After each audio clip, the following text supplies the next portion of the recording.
waktu gua ngambil sesi belajar bareng dengan teman-teman binus yang kurang lebih 4 orang yang datang waktu itu. Sebenarnya harusnya banyak bisa, tapi kebetulan ya gue welcome dengan 4 yang datang. Semakin kecil semakin belajarnya jadi lebih gampang ya. Jadi mereka semua pada mau mulai belajar tentang saham gitu. Dan 3 diantaranya belum pernah tahu saham gitu. Saham apaan sih? Makanan apaan gitu. Jadi saham kita berinvestasi memberi surat perusahaan untuk kita miliki. Tapi gue juga bilang pada saat itu, sebaiknya kita membeli surat perusahaan jangan seperti kucing dalam karung, membeli kucing dalam karung, karena kita nggak tahu apakah atau enggak beli ayam. Susah ya kalau kucing dalam karung ya. Perumpamaannya jangan kucing dalam karung, jangan beli ayam adu di dalam karung gitu ya, atau beli ayam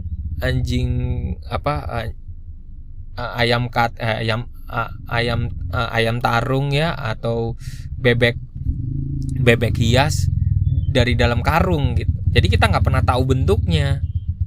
Perumpamaan itu bener banget, karena kita harus membeli surat saham, surat lembar perusahaan dari perusahaan yang memang kredibel dan nggak asal-asalan. Paling nggak dia bertumbuh. Gue biasanya ya kalau gue beli saham biasanya usianya tuh harus di atas 5 tahun satu. Bahkan ada perusahaan yang bahkan di atas 5 tahun pun kadang-kadang jadi hancur perusahaannya. Iya betul, bisa juga. Kalau lo mau beli perusahaan mungkin rentannya 5 sampai 10 tahun dia udah berkembang. Lalu konsisten. Kedua nih paling penting, perusahaan yang kita harapin ya harus bisa memberikan dividen. Walaupun lo main trading, paling nggak lo beli perusahaan yang bukan bodong lah gitu, yang membuat lo aman, buat kita yang orang-orang garis aman lah gitu ya. Itu beli perusahaan yang konsisten selama 10 tahun deh, kasih dividen, baru deh lo boleh main trading sama saham kayak gitu. Itu gampang kok dicarinya.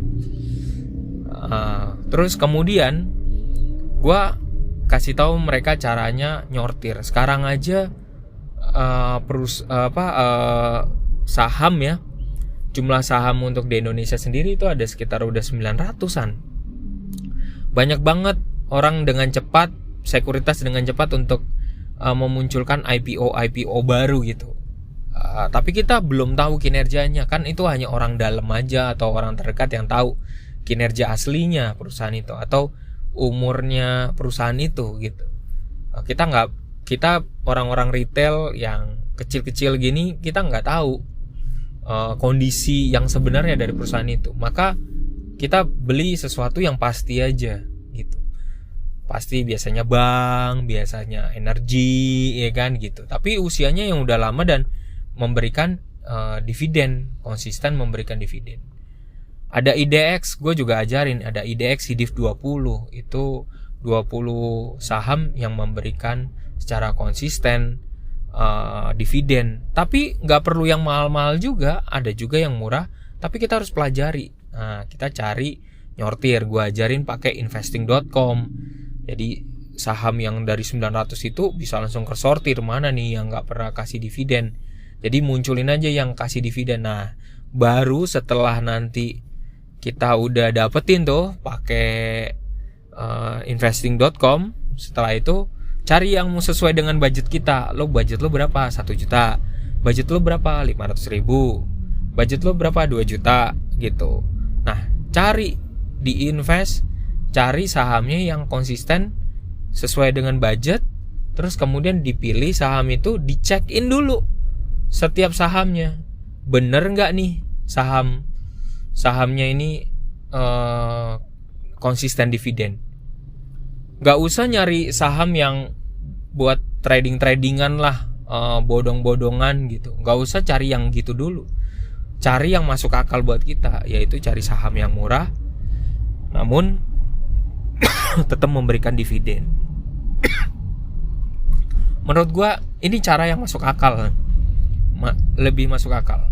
Nanti kalau misalnya udah punya relasi, punya teman-teman, suka main trading, ada orang kenal orang dalam, barulah kalau berani baru main trading. Kalau retail kita cuman main sendiri, nggak ada temen, nggak ada backingan, ya jangan trading aneh-aneh lah gitu. Jangan trading di perusahaan yang bodong, kosong, karena ya gue ada cerita juga terkait dengan itu ya.